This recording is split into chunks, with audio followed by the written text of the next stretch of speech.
কথা বলছো না? শরম হয় না তোমার? মাথায় কাপড় নেই কেন? শরম করো না কেন? ক্লাস 10-এ পড়ো, মাথায় সিং বের হয়েছে, লজ্জা পাও না? লজ্জা হয় না কেন? মাথায় কাপড় নেই কেন? কথা বলছো কেন ফেল ফেল করে? ভং হয় না কেন? একটু বুদ্ধি হয় না কেন? ক্লাস 8-এ উঠেছিল তখন ঋতুবতী হয়েছে, বিবাহ হলে 2টা বাচ্চা হতো, শরম হয় না কেন? মাথায় কাপড় নেই কেন? শরম করো না একটু? লজ্জা কি বাপ বেটি বেঁচে খেয়েছো? কথা বলছো কেন? উপস্থিত বৈঠকের মুসলিম বোন, আপনার জন্য আমি এসেছি, দয়া করে কথা বলবেন না। আপনি একটু ধৈর্য ধারণ করুন, কথাকে আপনি মূল্যায়ন করুন, মানুষের ঈমান নষ্ট করিয়েন না। বেঢঙ্গা হয়ে এইসব নগ্ন পোশাক পরে জাতিকে পাপী করে পরহেজগারিতা দেখায়েন না। মরতেই হবে, আজ হোক আর কাল হোক, সময় চলে এসেছে। নিজেই তো ঠিক মতো সলাত আদায় করেন না, আবার 5 জনকে রূপচাহারা দেখিয়ে বেড়াচ্ছেন বিপদে পড়ার জন্য। এই মেয়ে শোনো, তোমাকে একটু বলে যায়, এদিকে দেখো, এদিকে দেখো। আল্লাহ নবী বলছেন, মান ওয়ালাদালাহু ওয়ালাদুন, কারো ছেলে মেয়ে যদি জন্ম নেয়, ফল ইহসান ইসমাহু আদাবাহু, তাহলে বাপ যেন তার একটা সুন্দর নাম রাখে, তাকে সুন্দর শিষ্টাচার শিখিয়ে দেয়। এই তোমার নাম রত্না কেন? তোমার বাপ এটা পছন্দ করেছে? আমি তো বললে তুমি কষ্ট পাও, আমি বলেছি যে তাহলে বাপ নেই। বাপ নেই এই কথা কি আসলে ঠিক? বাপ তো আছে। আমি তোমার বাপকে কঠোরভাবে এটা জানাতে চেয়েছি যে তোমার নাম রত্না কেন। তোমার বাপ কি ছাই দায়িত্ব পালন করে, শিষ্টাচার শিখিয়ে দিবে তোমার বাপ। তোমার মাথায় কাপড় নেই কেন? তোমার বাপ তোমাকে কি শিষ্টাচার শিখালো? বক্তব্য শুনতে এসে গল্প করো কোন লজ্জায়? ওখানে বসে দোকানে জিনিস নিচ্ছ কেন? একটু লজ্জা করো না কেন? এটা তো একটা দিনই বৈঠক, ওখানে দোকানের সামনে দাঁড়িয়ে আছো কেন? তোমাকে তো আমি এখনই দেখে আসলাম। শরম করে না? তুমি নিজেকে মেয়ে মানুষ মনে করো না? তোমাকে দেখে জাতি পাপ করছে এটা তুমি মনে করো না? একটু ভাবো না কেন? তোমার মাথায় কাপড় নেই, এটাই কি তোমার বাপ শিষ্টাচার শিখালো? দেখো আমি অনবাদক, দেখো তোমাকে বলছি, দেখো আমি অনবাদক, আমার পক্ষ থেকে কিছু করার নেই, আমি কোনো তোমার সহযোগিতা করতে পারি না একটু জানানো ছাড়া। তুমি একটু কথা মূল্যায়ন করো, তুমি নিজেকে মানুষ মনে করো, পশু মনে করিও না। সুন্দর নাম রাখতে হবে, এটা তোমার বাপের কাজ। তোমার মাথায় কাপড় থাকবে, এটা তোমার বাপের কাজ। এ কথা রাসূল সাল্লাল্লাহু আলাইহি ওয়াসাল্লাম বলেন। ফাইজা বালাগা, ছেলে মেয়ে যখন বড় হয়ে যাবে, ফালিজাবে যে বাপকে বিবাহ দিয়ে দিতে হবে।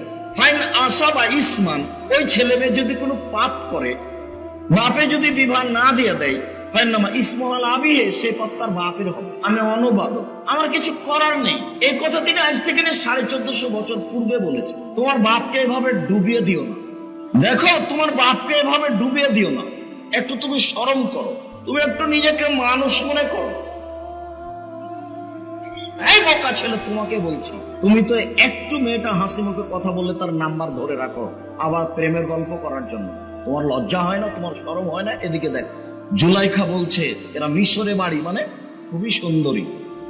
ইব্রাহিম আলাইহিস সালামের স্ত্রীর কথা আসবে একটু পরে ইনশাআল্লাহ। মিশরি মানে এরা খুব সুন্দর মানুষ, খুব বেশি সুন্দরী। কত সুন্দর হিসাব নিকাশ করা যাবে না। এই মহিলা বলছে তুমি আমার সাথে জেনায় লিপ্ত হও। তখন বলছেন ইউসুফ আলাইহিস সালাম, মাশাআল্লাহ, আমি আল্লাহর কাছে বাঁচতে চাই। আর তুমি নাম্বার ধরে রেখেছো আবার কথা বলার জন্য। তোমার স্বভাব কত খারাপ, তোমার স্বভাব কত খারাপ। অথচ আমি তোমাকে সেদিন বলে গেলাম যে মোবাইলে কোন মেয়ে যদি তোমার সাথে জেনার কথা বলে, তাহলে তুমি বলবা ইন্নী আখাফুল্লাহ, আমি আল্লাহকে ভয় করি। তুমি খালি এই কথাটা বলো, বিচারের মাঠে তুমি বিশেষ ছায়াতলে থাকবে বলে রাসূল সাল্লাল্লাহু আলাইহি সাল্লাম বলেছে। বুখারী মুসলিমের ওই হাদিসে এসেছে, কোন লোককে সুন্দরী একজন মেয়ে, সম্ভ্রান্ত পরিবারের মেয়ে জেনার কথা বলল, তখনও বলল ইন্নী আখাফুল্লাহ, ছি ছি ছি ছি ছি ছি, আমি আল্লাহকে ভয় করি, আমি তোমার সাথে জেনায় লিপ্ত হতে পারবো না। তাহলে এই মানুষকে আল্লাহ বিচারের মাঠে বিশেষ ছায়াতলে থাকবে। তুমি কোন শর্মে, তুমি কোন লজ্জায় নাম্বারটা ধরে রেখে? আর ওই বুদ্ধিহীন বোকা মহিলাকে কতবার বললাম, আমি কম বুদ্ধির মেয়েটাকে কতবার বললাম যে দেখো তোমার আব্বার মোবাইলটা রিং হচ্ছে, ধরো না, ধরো না, রিং হচ্ছে, ধরো না, ধরোই না। শেষ পর্যন্ত যদি রিংটা ধরো অন করে দিয়ে, তাহলে তুমি বলবে আসসালামু আলাইকুম, জি কে বলছিলেন? আমার আব্বা নেই এখন বাড়িতে, পরে কথা বলি। তাহলে ওর নাম্বার ধরে রাখবেন। নাম্বারটা ধরে যে তুমি বলছো ভাইয়া কি বলছিলেন ভাইয়া, তাহলে তো নাম্বার ধরে রাখ, আবার কথা বলবে। তুমি তো তার জেনার পথ খুলে দিলে। তোমার কণ্ঠ নারী, তোমার পোশাক নারী, তোমার জুতা নারী, তোমার স্যান্ডেল নারী, তোমার চুল নারী, তোমার আকার আকৃতি নারী, তোমার মুখ নারী, তোমার হাত নারী, তোমার পা নারী, তোমার সর্বঙ্গ নারী, তোমার কথা নারী, তোমার পোশাক নারী, তোমার জুতা স্যান্ডেল নারী। তুমি কি করে এ কথা বলতে পারো মোবাইলে?